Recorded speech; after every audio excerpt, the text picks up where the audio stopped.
Marwa, thank you for joining our virtual WITOC annual gala event. We're happy to have you as part of our program today. Marwa Hassoun is a WITOC corporate member and a partner at Arent Fox, a national law firm. Marwa helps clients comply with export and import regulations. She advises US and non-US companies on international regulatory issues, including civilian and military export controls, economic sanctions, anti-boycott regulations, and customs regulations. She has experience in various industries, including aerospace, space, defense, arms, telecommunications, electronics, information technology, chemicals, and industrial manufacturing. Mara, the first question we have for you today is, what are the most common trade issues your clients have asked you about in 2020? First, thank you to WITOC and you, Simona, for keeping the WITOC Holiday Gala going even in these difficult times. The most common trade issues that clients have been asking about are new controls, export controls on emerging and foundational technologies, new and expanded economic sanctions and embargoes, and generally many trade issues related to China. Tell me a little bit more about emerging and foundational technologies, and what are emerging and foundational technology? The Department of Commerce is in the process of issuing new rules regarding controls on the export of what they're calling emerging and foundational technologies, an initiative that started in late 2018.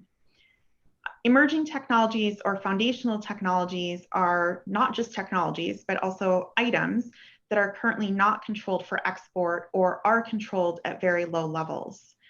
In an advance notice of proposed rulemaking that asked for public comments on what emerging technologies to control, Commerce identified 14 broad categories, including advanced computing technology, certain biotechnologies such as synthetic biology, robotics, advanced materials, and biometrics, among others.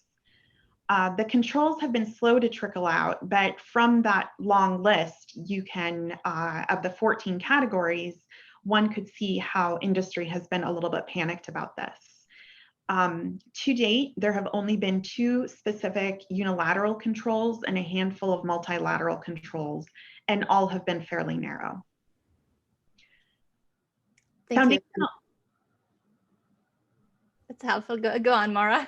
Oh, I'm so sorry, Simona. I was just going to say foundational technologies are very early in the process. The comment period regarding them has just closed, and we expect some movement in both emerging and foundational technology area in 2021. Thank you. That was very helpful. You've mentioned that sanctions were another concern. As we all know, there has been an uptake of activity from the Department of Treasury. Could you tell us more about that? Yes. In terms of sanctions, there have been more aggressive sanctions on Venezuela and Russia.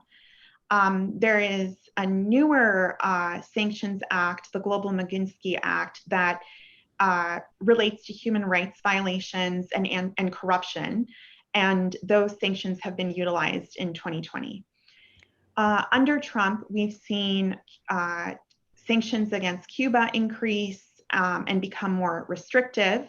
We do expect that will loosen under President-elect Biden. Additionally, we saw early in the Trump administration the snapback of the Iran sanctions. And again, we expect to see these subside under the Biden administration. In fact, a recent appointee to Biden's national security team was one of the key principals in the Iran nuclear deal. The third area is really, the other area that sanctions-wise is China, including the Hong Kong Autonomy Act. Thank you. I know your focus is on export control and sanctions, but what are your thoughts about trends on the customs side? On the customs side, we've also seen a lot of China issues, and one of the most significant ones is the tariffs and essentially the trade war between the US and China. We've seen a lot of 301 exclusions filed, few granted. and many still pending. And the other, obviously, the other major customs import issue in the last year has been the implementation of the USMCA, the United States-Mexico-Canada Agreement, which replaced NAFTA. Thank you. We've seen increase in tariffs, as you mentioned, actions against Chinese telecommunication companies and attacks on Chinese social media. What do you think the trade with China will look like in 2021? Under the rest of the Trump administration, I would not be surprised if we saw further actions against China.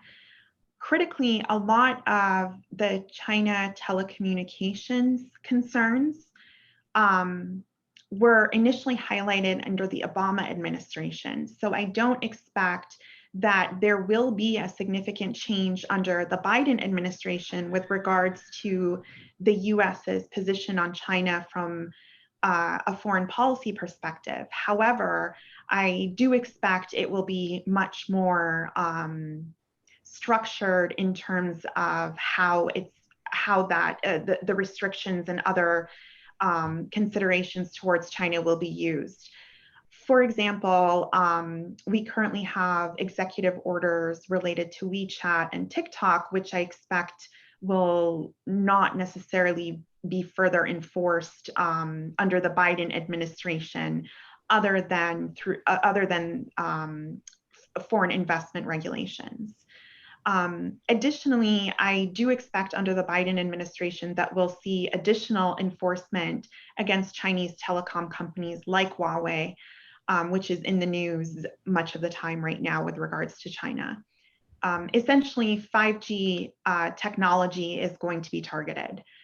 And of course, as you are probably aware, Hong Kong previously had preferential treatment from an export perspective, and now, as a result of changes in China and Hong Kong, it is now treated like China. So that significantly impacted exporters this year, and I do not expect that to change either. Thank you, Marwa. As a woman in trade, what are some of the things you have learned in 2020, and what do you expect to see moving forward into 2021? Participating in international trade can benefit women and increase gender parity. Trade offers a lot of new job opportunities, potentially higher wages, and economic development from women-owned businesses. Women-owned businesses that are active in trade have often seen their businesses grow, and also by, as a result of that, increase their growth in their communities through expanded employment. I think just generally women entrepreneurs are more likely to hire women and thereby spreading the benefits of their success. I think in 2021, we can continue to see a lot of collaboration between women in international trade and businesses that either are already in international trade or starting to export. The other thing I think worth mentioning is, you know, Southern California has the largest port in the country, and it is important that we continue to train people to take jobs in international trade because there are so many in our region. I couldn't agree more, Marwa. As our final questions, could you maybe give us an example, whatever comes to your mind, on a program that supports women in trade initiatives? Sure. I recently came across the International Trade Center's She Trades initiative, which focuses on improving trade and market access for 3 million women entrepreneurs by 2021. One of the core components of the program is developing the capacity of women-owned businesses to internationalize. Thank you. I'll make sure to share this information with our members. We at WITOC have organized this year the very first BIS virtual program on complying with U.S. export control training program. And we sponsored this year the International Trade Administration's Women Global Trade Empowerment Forum. It was a virtual series offering tools and resources to women entrepreneurs who wish to grow their business into new markets. So we plan to participate in similar programs in 2021. This brings us to our closing. Marwa, thank you for your time today, and thank you for your continuous support to the WITOC business trade community. We wish you a safe and happy holiday season, and we look forward to seeing you at the 2021 WITOC trade events, starting with our State of Trade signature event in February. Thank you for being with us today. Thank you so much, Simona.